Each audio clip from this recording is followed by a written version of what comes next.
Student, welcome once again. आज के मेरे इस ऑनलाइन क्लास का टॉपिक है रेगुलेशन ऑफ एंजाइम एक्टिविटी, यानी कि एंजाइम की सक्रियता का नियमन। इसका पहला पार्ट मैं आज आपको पढ़ाऊंगी और लास्ट पार्ट जो है, इसका सेकंड या लास्ट पार्ट जो होगा वो नेक्स्ट लेक्चर में मैं लूँगी। इससे पहले मैंने एंजाइम के जनरल कैरेक्टर्स, नॉमेनक्लेचर, उनका मैकेनिज्म, उनका क्लासिफिकेशन, कैरेक्टरिस्टिक्स सब आपको पढ़ाया है। अब ये लास्ट टॉपिक है एंजाइम का।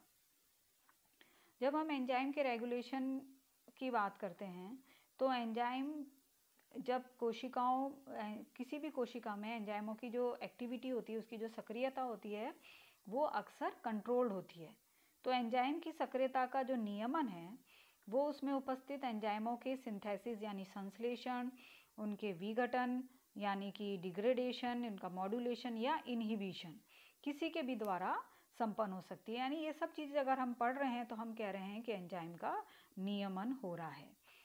ठीक है, तो रेगुलेशन जो है सबसे पहले हम ले लेते हैं एट सिंथेसिस लेवल। संश्लेषण के स्तर पर रेगुलेशन किस तरह से होता है। कई एंजाइम कोशिकाओं में जो होते हैं वो बहुत ही अल्प मात्रा में, सूक्ष्म मात्रा में उपस्थित रहते हैं, परंतु जब कोई स्टिमुलस उपस्थित होता है तो वो उनकी जो दर होती है संश्लेषण की वो बढ़ जाती है। तो ये जो भी स्टिमुलस होते हैं जो कि उनको उद्दीपित करने का काम करते हैं वो जनरली क्रियाकारक के अणु होते हैं। क्रियाकारक यानी सबस्ट्रेट के अणु होते हैं, परंतु कुछ स्थानों पर ये हार्मोन हो सकते हैं, ये वृद्धि नियामक हो सकते हैं यानी ग्रोथ रेगुलेटर, लाइट हो सकती है अगर हम प्रकाश संश्लेषण की बात कर रहे हैं, और अनेक पर्यावरण के जो एनवायरमेंटल फैक्टर हैं वो उनको उस तरह से स्टिमुलेट कर सकते हैं। तो इस प्रकार एंजाइम जो होते हैं जो सूक्ष्म मात्रा में या अल्प मात्रा में होते हैं परंतु उद्दीपन की उपस्थिति में उच्च मात्रा में संश्लेषित होते हैं, उन्हें हम कहते हैं इंड्यूसिबल एंजाइम। ठीक है, तो हिंदी में कहते हैं प्रेरित एंजाइम। उद्दीपन क्या है, जैसे कि मैंने अभी आपको बोला, उद्दीपन हो सकता है कोई भी क्रियाकारक के अणु हो सकते हैं, हार्मोन्स हो सकते हैं, ग्रोथ रेगुलेटर हो सकते हैं, और लाइट हो सकती है इन केस ऑफ फोटोसिंथेसिस, या अनेक एनवायरमेंटल फैक्टर, इवन टेम्परेचर वगैरह भी हो सकता है। ठीक है, तो ये जो उद्दीपन जो उनको एंजाइमों को संश्लेषण को प्रेरित करते हैं उसे हम कहते हैं इंड्यूसर। ठीक है, जो क्रियाकारक या पदार्थ इन एंजाइमों के संश्लेषण को प्रेरित करते हैं उन्हें हम प्रेरक कहते हैं। किन एंजाइमों को, जो कि अल्प मात्रा में उपस्थित होते हैं, ठीक है, जिनको किसी न किसी प्रेरण की आवश्यकता होती है। ठीक है, इसके अलावा कुछ एंजाइम ऐसे होते हैं जो कि कोशिका में या उत्तकों की जितनी उपापचय क्रिया या पर्यावरण की अवस्थाओं से रिगार्डलेस, मतलब किसी तरह से उनका कोई संबंध नहीं होता, अनुपेक्ष है ना, रिगार्डलेस, किसी प्रकार का कोई उद्दीपन से उनका कोई संबंध नहीं है, वो हमेशा बनते ही रहते हैं, वो प्रेजेंट रहते हैं, हमेशा उपस्थित रहते हैं। ऐसे एंजाइम संघटक एंजाइम या कॉन्स्टिट्यूटिव एंजाइम कहलाते हैं। यानी एंजाइम्स दो प्रकार के होते हैं, इंड्यूसिबल एंजाइम और कॉन्स्टिट्यूटिव एंजाइम। नेक्स्ट है इस टॉपिक में कि जब प्रेरित एंजाइमों को प्रेरक की उपस्थिति में संश्लेषण का नियमन जीन की क्रिया द्वारा होता है। ठीक है, जब प्रेरित एंजाइम है वो प्रेरक की उपस्थिति में जब उनके संश्लेषण हो रहा है तो उनका नियमन जीन क्रिया द्वारा होता है। तो यूकैरियोट्स के अंदर ट्रांसक्रिप्शन लेवल पर जीन द्वारा एंजाइम प्रेरण की का मैकेनिज्म या क्रियाविधि है वो R.J. ब्रीटन और H.D. डेविडसन ने समझाई 1969 में। उन्होंने एक मॉडल प्रस्तुत किया जिसे कहा जाता है ब्रिटन डेविडसन मॉडल उनके नाम से, और उनका ये मानना था कि जीन जो होते हैं वो क्लस्टर या समूह में उपस्थित होते हैं। ठीक है, तो एक स्पेसिफिक ग्रुप, एक विशेष समूह में कम से कम 4 प्रकार के जीन प्रमुख होते हैं। वो 4 प्रकार के जीन है प्रोड्यूसर, इंटीग्रेटर, रिसेप्टर और सेंसर। ठीक है, प्रोड्यूसर को हम हिंदी में कह रहे हैं उत्पादक जीन, दूसरा इंटीग्रेटर यानी समाकलन जीन, तीसरा रिसेप्टर जीन जिसे कहते हैं अभिग्राहक, और सेंसर यानी संवेदक जीन। तो ये सभी जीन जो होते हैं वो एक दूसरे के पास स्थित होते हैं और कलेक्टिवली जुड़कर एंजाइम के निर्माण में जीन अनुलेखन को प्रेरित करते हैं। ये इस चित्र, ये ब्रिटन डेविडसन के मॉडल को के द्वारा रेगुलेशन ऑफ एंजाइम को समझाया गया। इसके अंदर आप देख सकते हैं यहाँ सेंसर जीन मौजूद है, या इंटीग्रेटर जीन मौजूद है, या रिसेप्टर है, और ये सब प्रोड्यूसर जीन है। ठीक है, चूंकि हम इस थ्योरी यहाँ पर केवल इसको ब्रिटन मॉडल को हम एंजाइम नियमन के हिसाब से पढ़ रहे हैं, बाकी इसका अपना एक पूरी थ्योरी आप सेकेंड ईयर में पढ़ चुके हैं, ओपेरॉन मॉडल के रूप में पढ़ाया जा चुका है आपको। तो अब क्या होता है कि ये जो सेंसर जीन है, यहाँ पर ये एक्सटर्नल स्टिमुलस है। ये एक्सटर्नल स्टिमुलस सबसे पहले इससे बाइंड हो रहा है, जुड़ रहा है। ये हम बात कर रहे हैं प्रेरक जीन की। बिना स्टिमुलस के ये आगे नहीं बढ़ती क्रिया, यानी एंजाइम का निर्माण नहीं होता है। तो यहाँ पर इस एक्स्ट्रा स्टिमुलस क्या हो सकते हैं? ये सबस्ट्रेट के मॉलिक्यूल हो सकते हैं, hormonal, growth regulators, light, temperature, anything. ठीक है, तो ये यहाँ पर इससे जुड़ते हैं। जैसे ही ये यहाँ पर इसको जुड़ते हैं तो ये सेंसर जीन को, संवेदक जीन द्वारा जब इसको ग्रहण किए जाते हैं तो संवेदक जीन जो होता है वो सक्रिय हो जाता है। जब संवेदक जीन सक्रिय हो जाता है तो ये अपने पास स्थित समाकलन यानी इंटीग्रेटर जीन जो है उसको सक्रिय कर देता है। अब इंटीग्रेटर जीन का काम होता है एक आरएनए को बनाना, एमआरएनए को बनाना, संश्लेषण करना। इसको हम कहते हैं एक्टिवेटर आरएनए। ये जो आरएनए बन रहा है इसको कहा जाता है एक्टिवेटर आरएनए। अब ये एक्टिवेटर आरएनए या तो इसी रूप में, ठीक है, तो ये इस तरह से यहाँ बनाया गया है इसको, ये एक्टिवेटर आरएनए या तो इसी रूप में या फिर ये अपने द्वारा प्रोटीन का निर्माण करता है। यहाँ प्रोटीन बन रहा है, ठीक है, ये और है, ओके। तो ये आइदर इस फॉर्म में, आरएनए के फॉर्म में या प्रोटीन के फॉर्म में, ये इस रिसेप्टर जीन के द्वारा ग्रहण किया जाता है, इस पे जाके जुड़ता है। जब इससे संयुक्त हो जाता है, जब इससे जुड़ जाता है तो फिर ये जितने भी प्रोड्यूसर जीन यहाँ पर, ये सिस्टोन है यहाँ पर, ये पूरा इतना डिटेल मैं नहीं लूँगी, तो ये यहाँ पर इसको एक्टिवेट कर देते हैं। ट्रांसक्रिप्शन की क्रिया होती है, एमआरएनए का निर्माण होता है या एमआरएनए बनता है, और ये एमआरएनए आगे चलकर ट्रांसलेशन की क्रिया द्वारा एंजाइम या प्रोटीन का निर्माण कर देते हैं। तो ये ब्रिटेन और डेविडसन मॉडल के द्वारा ब्रिटन और डेविडसन ने यूकैरियोट्स में ट्रांसक्रिप्शन लेवल पर यानी सिंथेसिस लेवल पर जीन के रेगुलेशन को समझाया। ये सब इसके अकॉर्डिंग टू दिस मॉडल हम पढ़ रहे हैं। सेकेंड जो है वो है रेगुलेशन है डिग्रेडेशन लेवल, विघटन स्तर पर नियमन। एंजाइम्स जो होते हैं, एंजाइम की जो प्रकृति होती है, मैंने पहले भी बताया कि वो उनका एक लाइफ स्पान होता है, वो बहुत ही अनस्टेबल होते हैं और ये अपनी एक्टिविटी करने के बाद कुछ समय बाद इनकी जो नी नेचर हो जाते हैं, ये विघटित हो जाते हैं, डिग्रेड हो जाते हैं। तो अधिकांश एंजाइमों की कुछ जो लाइफ स्पान होता है वो कुछ घंटों का होता है। तो एंजाइमों का विघटन विशिष्ट प्रकार या सामान्य प्रकार के प्रोटीएज एंजाइम के द्वारा होता है। प्रोटीएज एंजाइम जो कि इनको तोड़ने का, हाइड्रोलाइज करने का काम करता है। ये प्रोटीएज एंजाइम जनरली जो बाउंड स्ट्रक्चर कोशिकांग है, मेम्ब्रेन बाउंड कोशिकांग है, उनमें उपस्थित होते हैं और इसमें सबसे पहला नाम आता है लाइसोसोम का। लाइसोसोम्स के बारे में हम सब जानते हैं, सुसाइडल बैग होते हैं, खुद फटते हैं और इनके अंदर जो प्रोटीएज एंजाइम उपस्थित होते हैं वो पास के ऑर्गेनेल को भी नष्ट करने का काम करते हैं। तो इन एंजाइम की प्रचुरता होती है लाइसोसोम्स में।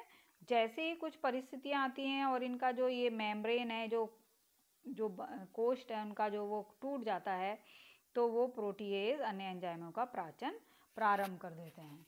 तो ये डिग्रेडेशन स्तर पर नियमन हो जाता है। अगर वो मौजूद नहीं है तो डिग्रेडेशन नहीं हो रहा है, और अगर प्रोटीएज मौजूद है तो डिग्रेडेशन हो जाता है। अब नेक्स्ट है थर्ड जो रेगुलेशन है वो है मॉड्यूलेशन ऑफ एक्टिविटी। बहुत ही इंपॉर्टेंट है, इसके कई क्वेश्चंस इसमें पूछे जाते हैं। इसे हम फीडबैक इनहिबिशन या एलोस्टेरिक मॉड्यूलेशन भी कहते हैं। मॉड्यूलेशन से यहाँ पर मतलब है अनुकूलन। हिंदी में इसको कहते हैं सक्रियता के अनुकूलन या नियंत्रण द्वारा नियमन। ठीक है, जिसे हम कह रहे हैं एलोस्टेरिक नियमन या पुनर्भरण, फीडबैक इनहिबिशन, पुनर्निवेशन या पुनर्भरण संदमन या एलोस्टेरिक नियमन। ठीक है, तो कभी कभी किसी अन्य एंजाइम का प्रोडक्ट भी जो कि उस क्रिया की श्रृंखला का भाग होता है, इस पदार्थ को मॉड्यूलेटर कहते हैं। कभी कभी किसी एंजाइम का जो उत्पाद होता है वो ही उस क्रिया को रोकने का काम करता है, जिसे हम कहते हैं फीडबैक इनहिबिशन। ठीक है, फीडबैक इनहिबिशन या एलोस्टेरिक मॉड्यूलेशन पढ़ते हैं तो हम थोड़ा सा यहाँ पर एंजाइम के बारे में पढ़ लेंगे, यानी जिन एंजाइम्स में ये एक्टिविटी के द्वारा नियमन होता है वो एलोस्टेरिक एंजाइम कहलाते हैं। ठीक है, तो एलोस्टेरिक एंजाइम क्या हैं? जिनमें एक्टिव साइट, ये मैंने बताया था कि हर एंजाइम का अपना एक एक्टिव साइट होता है जहाँ पर जाकर एंजाइम और सबस्ट्रेट का एक सबस्ट्रेट जुड़ते हैं और एंजाइम सबस्ट्रेट कॉम्प्लेक्स का निर्माण होता है। तो एक्टिव साइट पर जाकर ये सबस्ट्रेट जुड़ता है। तो लेकिन इन कुछ एंजाइम्स में क्या होता है, इस साइट के अलावा भी एक अदर साइट या स्थल मौजूद होता है जिसे कहते हैं एलोस्टेरिक स्थल। ठीक है, ऐसे एंजाइम कहलाते हैं एलोस्टेरिक एंजाइम। ठीक है, तो ये एलोस्टेरिक एंजाइम्स, जो वर्ड है एलोस्टेरिक मीन्स ग्रीक भाषा से आया है, जिसका एलो का मतलब होता है अदर और स्टेरिक का मतलब साइट। तो उस एंजाइम पर एक्टिव साइट के अलावा भी एक दूसरी साइट मौजूद होती है। यहाँ पर हम उसका चित्र के द्वारा हम इसको देख सकते हैं। ये एंजाइम है, एंजाइम का अपना एक ये एक्टिव साइट है और यहाँ पर एक साइट और मौजूद है जहाँ पर कोई भी एक्सटर्नल पदार्थ आकर जुड़ सकता है, जिसको मैं आगे बताऊंगी आपको। यहाँ पर ये बता रहे हैं कि नॉन कॉम्पिटिटिव एलोस्टेरिक इनहिबिटर जैसे जहाँ पर आकर जुड़ सकता है, और ये सबस्ट्रेट है। सबस्ट्रेट का काम होता है यहाँ पर जुड़ना, और एलोस्टेरिक साइट पर एक्टिवेटर या इनहिबिटर जाकर जुड़ते हैं, जिससे आगे अभी मैं आपको बताती हूँ। ओके, तो ये एक दूसरा साइट यानी एलोस्टेरिक साइट होता है और ऐसा एंजाइम कहलाता है एलोस्टेरिक एंजाइम। ठीक है, तो यहाँ पर जब हम एलोस्टेरिक भाग की बात करते हैं और ये कहते हैं कि एंजाइम के एलोस्टेरिक भाग पर कुछ पदार्थ आकर जुड़ जाते हैं जो कि एंजाइम की क्रिया को बढ़ा या घटा सकते हैं, उन्हें हम मॉड्यूलेटर कहते हैं। एलोस्टेरिक कंपाउंड, अभी मैंने बताया था पिछली स्लाइड में कि एलोस्टेरिक ग्रुप एक साइट है, वहाँ पर ये आकर जाकर जुड़ते हैं, तो उन्हें हम कहते हैं एलोस्टेरिक कंपाउंड। इन एलोस्टेरिक कंपाउंड को हम मॉड्यूलेटर भी कह सकते हैं, मॉडिफायर भी कह सकते हैं, इफेक्टर भी कह सकते हैं, ये अलग अलग नाम हैं इनके। ठीक है, तो एंजाइम के एलोस्टेरिक भाग पर जुड़ते हैं ये, जो एंजाइम की क्रिया को घटा या बढ़ा सकते हैं। अब आगे देखिए कि ये मॉड्यूलर कौन से, ये एलोस्टेरिक कंपाउंड, ये दो प्रकार के होते हैं, एक्टिवेटर और इनहिबिटर। एक्टिवेटर का काम क्या होता है, enhance the enzyme activity, activity को बढ़ाना, नाम बता रहा है उनका। और इनहिबिटर संदमक का क्या काम होता है, inhibit the enzyme activity, enzyme की एक्टिविटी को कम करना। तो एक्टिवेटर कौन हो सकते हैं, एक्टिवेटर सबस्ट्रेट हो सकते हैं या कोफैक्टर्स हो सकते हैं। ठीक है, कोफैक्टर के बारे में मैं आपको बता चुकी हूँ। और इनहिबिटर कौन होता है, एंड प्रोडक्ट, राइट। जब एंड प्रोडक्ट ही, जैसे कि अभी मैंने शुरू में इसका बताया, मॉड्यूलेशन एक्टिविटी शुरू की फीडबैक इनहिबिशन, तो जब एंड प्रोडक्ट उस क्रिया को, अभिक्रिया को रोक देते हैं तो उसे हम कहते हैं फीडबैक इनहिबिशन। ठीक है, तो एंड प्रोडक्ट इनहिबिटर का काम करते हैं और एंजाइम की एक्टिविटी को कंट्रोल करने का काम कर रहे हैं।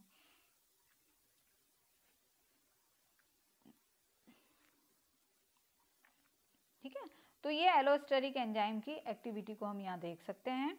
जैसे कि ये एक्टिव एंजाइम है, ये इसका एक्टिव साइट है, यहाँ पर सबस्ट्रेट आकर जुड़ता है, और अगर हम एक्टिवेटर की, मॉड्यूलेटर या एलोस्टेरिक कंपाउंड एक्टिवेटर है तो उसका भी अपना एक साइट मौजूद है और वो किसी भी प्रकार की एंजाइम की एक्टिविटी को नहीं रोकता है।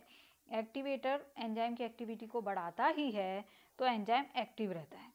ठीक है, इसके विपरीत आप देखिए एलोस्टेरिक इनहिबिटर यानी मॉड्यूलेटर या एलोस्टेरिक कंपाउंड अगर इनहिबिटर है, संदमक है, तो वो जब इस साइड पर जाकर जुड़ता है, एलोस्टेरिक साइड पर जाकर जुड़ता है, तो वो क्या करता है, एक्टिव साइट का कॉन्फ़िगरेशन बदल देता है। तो जो सबस्ट्रेट आकर जुड़ना चाहिए वो सबस्ट्रेट आकर यहाँ पर नहीं जुड़ता है और एंजाइम की एक्टिविटी जो है वो संदमित हो जाती है, रुक जाती है, इनहिबिट हो जाती है, बंद हो जाती है। ठीक है, तो ये समझाने के लिए, एंजाइम की एक्टिविटी को मॉड्यूलेशन स्तर पर समझाने के लिए दो प्रकार के मॉडल प्रस्तुत किए गए। द कॉन्सर्टेड मॉडल, जिसे हम हिंदी में कहते हैं संयुक्त मॉडल, और दूसरा सीक्वेंशियल मॉडल, जिसे हिंदी में कहा जाता है अनुक्रमित मॉडल। सबसे पहले लेते हैं कॉन्सर्टेड मॉडल या संयुक्त मॉडल। इस मॉडल को मोनोट, वाइमन और चैनकॉक्स ने दिया था, इसीलिए इसे MWC मॉडल भी कहते हैं। M नाम से, M मोनोट, W वाइमन और चैनकॉक्स।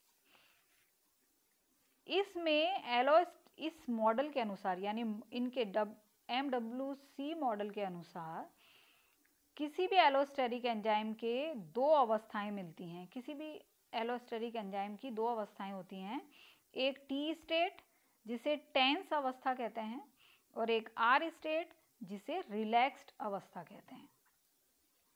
ठीक है, ये दोनों ही अवस्थाएं साम्य अवस्था में रहती हैं, इक्वल रहती हैं। ठीक है, और ये ऑलिगोमर्स होती हैं, ऑब्वियसली अणुओं से मिलकर बनती हैं अनेक। तो जब किसी सबस्ट्रेट की क्रियाकारक का अणु एंजाइम से जुड़ता है तो टी स्वरूप में संयुक्त परिवर्तन द्वारा आर स्वरूप का निर्माण होता है। ठीक है, एंजाइम है, एंजाइम से सबस्ट्रेट जुड़ गया, सबस्ट्रेट जुड़ता है तो टेंस स्वरूप, यहाँ थोड़ा सा मैं क्लियर कर दूं, जो टेंस स्वरूप होता है वो इनएक्टिव स्वरूप है और रिलैक्स्ड जो होता है वो एक्टिव रूप है। ठीक है, तो जैसे ही संयुक्त होता है तो वो एक्टिव हो जाता है, यानी आर स्वरूप का निर्माण करता है और टी से आर में ये परिवर्तन एक ही समय में हो जाता है। किसी भी प्रकार की मध्यवर्ती संरचना का इसमें निर्माण नहीं होता है। इसको आगे इस आरेखी चित्र के द्वारा हम देखते हैं। तो एलोस्टेरिक एक्टिवेटर या इनहिबिटर आर व टी, यानी जो उसकी रिलैक्स्ड अवस्था है और टेंस अवस्था है, की साम्य अवस्था को प्रभावित करते हैं। सक्रिय क्या करते हैं, आर की दिशा, साम्य अवस्था को आर की दिशा और टी दिशा में प्रेरित करते हैं।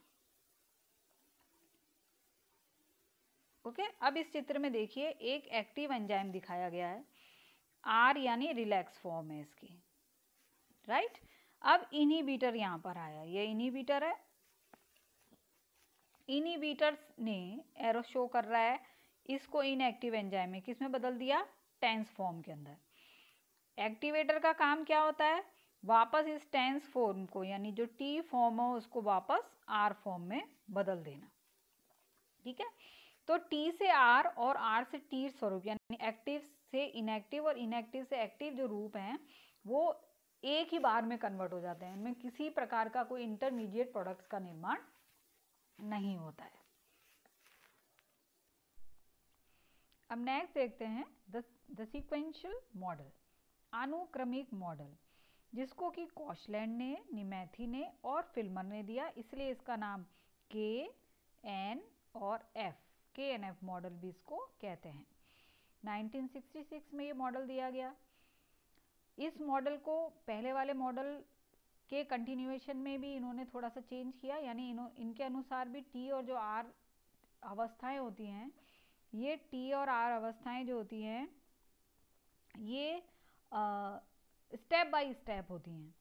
इनमें एकदम जैसे पहले वाला मॉडल कहता है कि आर से टी और टी से आर में परिवर्तन जब होता है तो किसी प्रकार के इंटरमीडिएट अवस्थाएं उनमें नहीं होती हैं, जबकि ये मॉडल ये कहता है कि एक स्वरूप से, यानी टी से आर या आर से टी में दूसरे स्वरूप में जो स्ट्रक्चरल परिवर्तन जो होता है वो सीक्वेंशियल होता है, सीक्वेंस के रूप में होता है, यानी कि इन एंजाइमों के मध्यवर्ती संरचनाएं इनमें बनती हैं। अब इसको आप इस चित्र से समझ सकते हैं। ये एक्टिव एंजाइम है। एक्टिव एंजाइम यानी इसकी जो रिलैक्स्ड स्टेट है, इनहिबिटर इसको टी अवस्था में बदलेगा। तो आप देखिए इसके जो अणु हैं, यहाँ पर एक टी अवस्था आई, फिर ये इनहिबिटर ये आगे बढ़ी, ये 2 टी अवस्थाएं आपको दिख रही हैं, फिर ये आगे बढ़ा, फिर ये 3 हो गया, और अंत में जाकर ये पूरा एंजाइम जो है वो इनएक्टिव हो गया या टेंस स्टेट में आ गया। ओके, और यही टेंस स्टेट जब आर स्टेट में बदलेगी तो वो भी सीक्वेंशियल बदलेगी। टी से 1 आर, फिर यहाँ पे देख रहे हैं 2 चेंज हुए, फिर यहाँ पे देखिए 3 चेंज हुआ मॉलिक्यूल, और यहाँ पर जाकर ये पूरा आर में बदल गया। तो ये सीक्वेंस है ना। अब अगर हम फर्स्ट मॉडल जब था कॉन्सर्टेड मॉडल, उसमें डायरेक्ट यहाँ से यहाँ तक निर्माण हो गया, इनका बीच वाली जितनी भी इंटरमीडिएट प्रोडक्ट है उनका निर्माण नहीं होता है, लेकिन यहाँ पर इनका निर्माण होता है। तो इस तरह से ये 3 मॉडल जो मैंने आज 3 जो रेगुलेशन के मेथड्स बताए एंजाइम में, 3 तरह से जो मेथड जो रेगुलेशन हुआ एक्टिविटी का, 4th वन जो है इनहिबिशन वाला, वो आपको मैं नेक्स्ट लेक्चर में बताऊंगी। और कुछ एंजाइम्स की टर्मिनोलॉजी, जाइमोजन है, आइसोजाइम्स हैं, इनके बारे में, राइबोजाइम्स हैं, इनके बारे में बताऊंगी, क्योंकि कई शॉर्ट क्वेश्चंस जो होते हैं वो इसी छोटे छोटे परिभाषा के रूप में पूछे जाते हैं। तो ये नेक्स्ट लेक्चर में मैं आपको बताऊंगी। Thank you very much.